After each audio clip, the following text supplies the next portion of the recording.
So let's take a look at Chorus from Judas Maccabeus. This is number 1 in book 2 of the Suzuki Method. A couple of quick previews that I want to look at, and then we'll talk about the beginning. The first preview is measure 13. What you're going to do is you're going to find your high 3, and then you're going to place your 4 right next door. So set your 3 and then place your 4, and then let's begin with separate bows just to get really comfortable with these notes.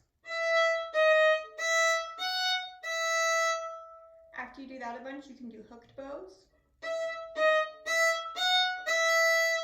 And then you can add the slur in. The next spot is in measure 15. We're going to make this for an open E. And the thing that we want to watch out for is to make sure this 3 is really ringy with our open D, because we had a D sharp in measure 13 and now we're back to a D natural.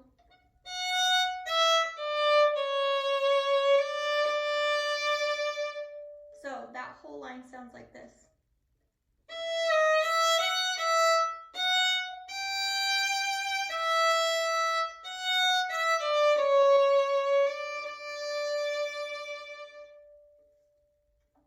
Okay, so once you've got that line done, then we can go back to the beginning.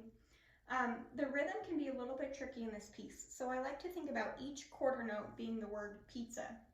And so the 8 notes are P and S. So at the beginning it would sound like this if I were singing pizza along with it. Pizza, pizza, pizza, pizza, pizza, pizza, pizza, pizza.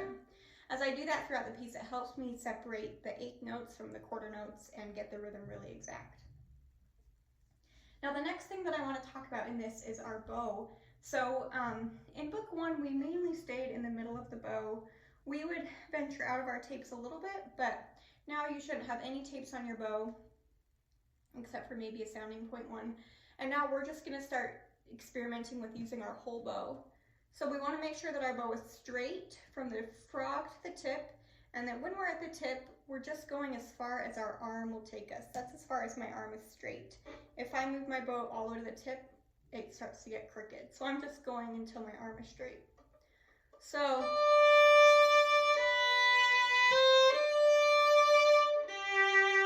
using more bow is a beautiful way to make more expression and to maybe get some different volumes in your playing. So start thinking about that throughout chorus, especially with the dynamic contrast. At the end, in measure 23, we have a RALL dot, which means rallentando, which is similar to ritardando. So we'll just slow down at the end to make a little bit more of a dramatic ending. And that is Chorus from Judas Maccabeus.